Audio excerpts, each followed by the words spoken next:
क्या आपको पता है कि पाकिस्तान में कितने भिखारी हैं?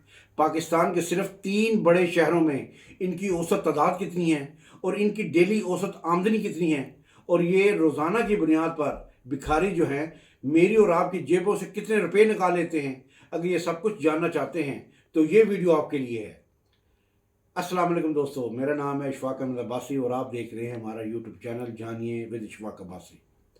आप अंदाज़ा करें कि पाकिस्तान की 24 करोड़ से ज़ायद आबादी है और यहाँ पर भिखारियों की तादाद 3 करोड़ 80 लाख है। जी हाँ, 3 करोड़ 80 लाख है, जिनमें 12% मर्द, 55% औरतें, 27% बच्चे और बकिया 6% सफ़ेद पोश मजबूर अफराद शामिल हैं। इन भिखारियों का जो परसेंटेज में है कि कराची में 50%, लाहौर में 16% और इस्लामाबाद में 7% और बकिया दीगर छोटे शहरों में फैला हुआ है।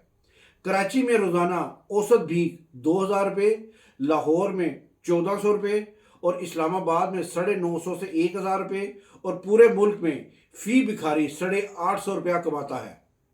अब आप अंदाज़ा करें कि रोज़ाना भीख की मद में ये भिखारी 32 बिलियन रुपए लोगों की जेबों से निकाल लेते हैं और सालाना ये रकम तकरीबन 1.17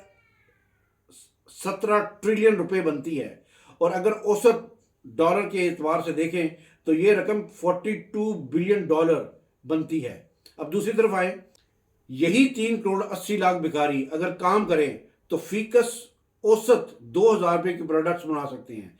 इस एतबार से ये रोज़ाना 76 बिलियन रुपए यानी तकरीबन 27 करोड़ डॉलर की घरेलू मसनूआत की सनत की प्रोडक्ट्स बना सकते हैं और सालाना काम के दिनों के एतबार से 78 बिलियन डॉलर की प्रोडक्ट्स तैयार कर सकते हैं।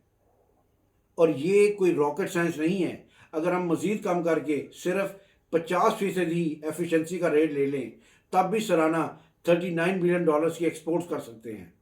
इसलिए बगैर किसी मुनाफा बख्श काम के भिखारियों पर तरस खाकर और इनकी मदद करने से हमारी जेब से सालाना 42 बिलियन डॉलर्स निकल जाते हैं। इस खैरात का नतीजा हमें सालाना 21% महंगाई की सूरत में बर्दाश्त करना पड़ता है और मुल्की तरक्की के लिए ये 3 करोड़ 80 लाख अफराद की तादाद किसी काम की नहीं, जबकि इनसे काम लेने और वो भी मामूली काम लेने की सूरत में आमदनी 38 बिलियन मुतवक्को है, जो चंद बरसों में हमारे मुल्क को मुकम्मल तौर पर न सिर्फ खड़ा कर सकती है बल्कि मौजूदा भिखारियों के लिए बाइज़्ज़त रोज़गार भी मुहैया कर सकती है।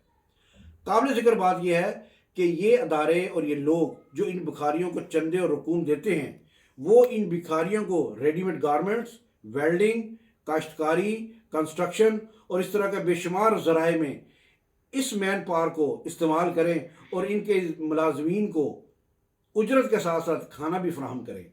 देखें, यहाँ एक बात ज़रूर अर्ज़ करूँगा कि भीख, मदरसों के चंदे, मज़ारात के चढ़ावे और गैर मुस्तहिक लोगों को दिए जाने वाले सदक़ात अगर किसी को भी कोई फ़ायदा हासिल होते हों और अल्लाह के वादे के मुताबिक 1 का 10 फौरी मिला हो तो वो बेशक अपना अमल जारी रखे। लेकिन मुझे यकीन है कि अल्लाह कभी इन गैर मुस्तहिकीन को दिए जाने का बदला नहीं देगा, क्योंकि सुन्नत के मुताबिक आप सल्लल्लाहु अलैहि वसल्लम ने प्याला फ़रोख्त करके कुल्हाड़ी ख़रीद के दी थी, इमदाद नहीं की थी। अगर अवाम इसी महंगाई में जीना चाहते हैं और अपने बच्चों की रोटी इन भिखारियों को देकर मुतमईन है तो बेशक अगले 100 साल और ज़िल्लत में गुजारिए। बांग्लादेश की मिसाल जहन में आती है कि जिस दिन भिखारी सिस्टम को बांग्लादेश ने खैराबाद कहा था उसके तकरीबन 4 या 5 साल बाद बांग्लादेश के पास 52 बिलियन डॉलर्स के ज़खायर थे। क्या हम अच्छी बात और अच्छे काम की तकलीद नहीं कर सकते? अगर आपको हमारी ये वीडियो अच्छी लगी हो तो इसको सब्सक्राइब करें, बेल आइकन को प्रेस करें और अपने दोस्तों के साथ शेयर करें। अस्सलाम वालेकुम रहमतुल्लाहि व बरकातहू।